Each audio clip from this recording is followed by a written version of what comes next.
جب کوفے میں امیر المومنین علیہ السلام حکمراں تھے تو ایک بار کوفے کے ممتاز عمرہ حاضری خدمت ہو کر عرض کرنے لگے، ہماری عورتوں کی خواہش ہے کہ اپنی شہزادیوں کی قدم بوسی کا شرف حاصل کریں۔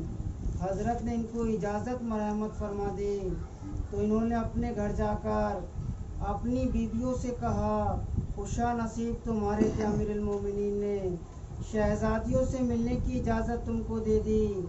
یہ سن کر وہ خوشی سے پھولی نہ سمائیں۔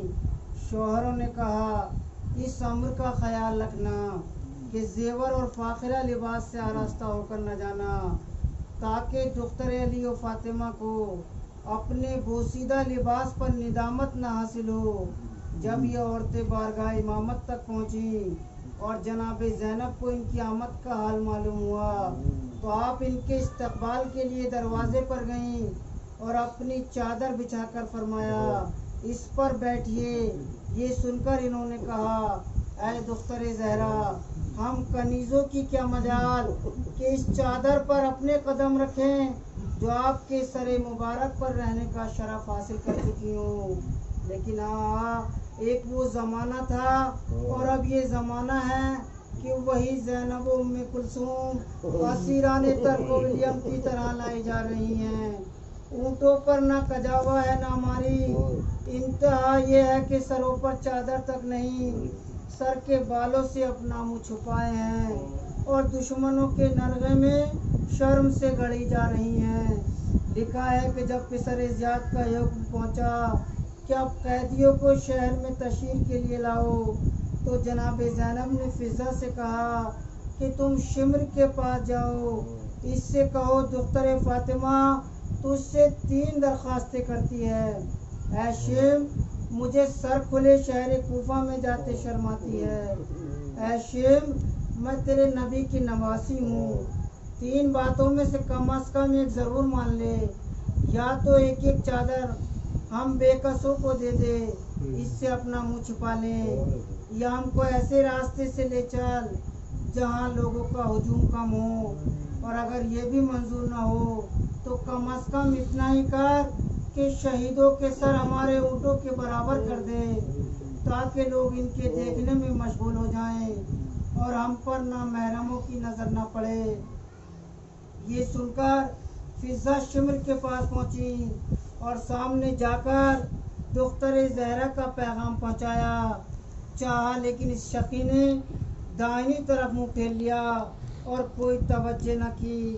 فضہ دائنی طرف گئی تو اس نے اپنا منہ بائیں طرف پھیر لیا۔ بے توجہ دیکھ کر جناب فضہ کو غصہ آ گیا اور فرمانے لگی، اے شم، تو مجھے نہیں جانتا، میں کون ہوں؟ میں کنیز ہوں جناب فاطمہ کی، میرا نام فضہ ہے۔ اگر اپنی شہزادی جناب زینب کا پیغام پہنچانا نہ ہوتا تو میں ہرگز تجھ جیسے شقی کے سامنے نہ آتی۔ اس نے سن کر کہا، فضہ کہو کیا کہنا چاہتی ہو؟ آپ نے کہا، میری شہزادی کا کہنا ہے کہ ایک چادر ہم کو دے دے تاکہ ہم اپنا سر اور بدن چھپا لیں۔ اس شقی نے نہایت متکبرانہ انداز میں کہنا، یہ درست درخواست منظور نہیں۔ جناب فضہ نے پھر دوسری بات کہی، اس نے کہا یہ بھی منظور نہیں۔ پھر جناب فضہ نے تیسری بات کہی۔ شم نے جھنجلا کر کہا، فضہ، زینب سے کہہ دو کہ اب تم کوفے کی شہزادی نہیں ہو بلکہ ہماری قیدی ہو، جس طرح تم کو چاہیں گے لے جائیں گے، تمہارا جانا تمہاری خواہش پر موقوف نہیں۔ الغرض اس بد انجام کا ایک کلام سن کر جناب فضہ رنجیدہ ملول اپنی شہزادی کی خدمت میں حاضر ہوئیں اور رو رو کر، شہزادی، شمر کسی بات کو منظور نہیں کرتا۔ یہ سن کر دختر زہرا کو جلال آ گیا، فرمانے لگی، کوئی حال بھی ہو میں اس طرح ہرگز دربارے پسر زیاد میں نہ جاؤں گی۔ سید سجاد نے عرض کی، پھوپھی اماں، ہم بے کس کر ہی کیا سکتے ہیں؟ فرمایا، بیٹا کچھ بھی صحیح، مگر زینب اس حال میں دربارے پسر زیاد میں نہ جائے گی۔ مجھے مرنا قبول ہے مگر یہ بے حرمتی گوارا نہیں۔ جب شم نے سنا کہ زینب کسی طرح دربار میں جانے کے لیے تیار نہیں، اس نے ان سے تو کچھ نہ کہا، تازیانہ لے کر بیمار کربلا کے پاس آیا اور کہنے لگا، اے علی ابن الحسین، اپنی پھوپھی کو دربار میں جانے کے لیے تیار کرو، ورنہ اس تازیانے سے سخت ایذا دوں گا۔ یہ سن کر بیمار کربلا پھوپھی کی خدمت میں حاضر ہوئے۔ فرمایا، پھوپھی اماں، آپ کیوں نہیں چلتی؟ شمر مجھے تازیانے مارنے پر تیار ہے۔ فرمایا، میں دختر زہرا ہوں بیٹا، مجھے شرم آتی ہے، میری ماں کا جنازہ رات کو نکلا تھا، میں تو کھلے سار دربار میں نہ جاؤں گی۔ اب یہ کلام کر ہی رہی تھی کیا آپ کی نگاہ اس نیزہ طویل پر جا پڑی جس پر سر حسین نصب تھا۔ کیا دیکھا؟ حضرت کی آنکھوں سے آنسو جاری ہے۔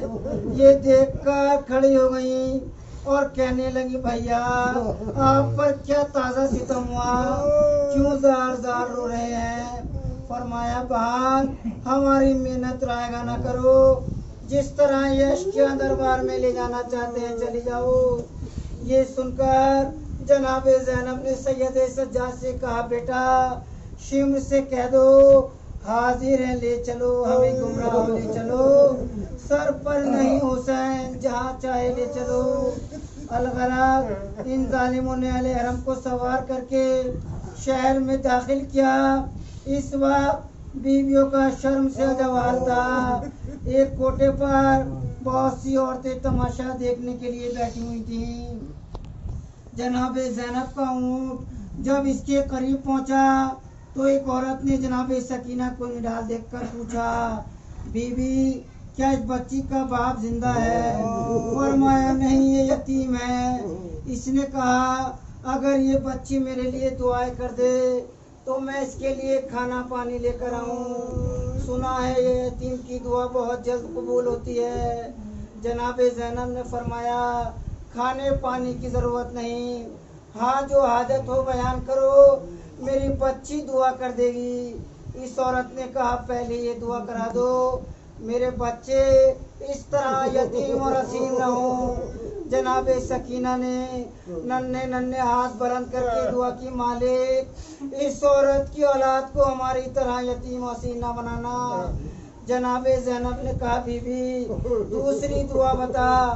اس نے کہا، دوسری دعا یہ کرا دو کہ رسول کے مدینے چلی جاؤں۔ مدینے کا نام سنا، آنکھوں میں آنسو آ گئے۔ پوچھا، مدینے میں بی بی تمہیں کس سے ملنا ہے؟ اس نے کہا، وہاں میری شہزادی فاطمہ ہے۔ کہا، فاطمہ تو زندہ نہیں۔ کہا، دعا کرا دو، فاطمہ نہیں، میرا مولا حسین تو ہے۔ فاطمہ نہیں، میری شہزادی زینب تو ہے۔ جلد خدا وہ دن نصیب کرے کہ میں ان کے قدموں کو بوسہ دوں۔ جناب زینب نے فرمایا، تم زینب کو پہچانتی بھی ہو؟ اس نے کہا، کیوں نہیں، میں تو کئی سال تک ان کی خدمت میں بطور کنیز رہی ہوں۔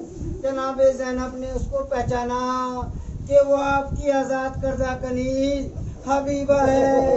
چہرے سے بال ہٹا کر فرمایا، انا زینب، اے ام حبیبہ، میں ہی بد نصیب زینب ہوں۔ تو نے بھی نہیں پہچانا؟ کیسے پہچانتی؟ آج دختر فاطمہ طرح طرح کی بلاؤں میں۔ یہ سننا تھا، ام حبیبہ نے اپنے سر پیٹ لیا اور چیخے مار مار کر رونے لگی، غش کھا کر گر پڑی۔ میرے مولا کا سر کٹ گیا، میری بیوی اسیر ہو گئی۔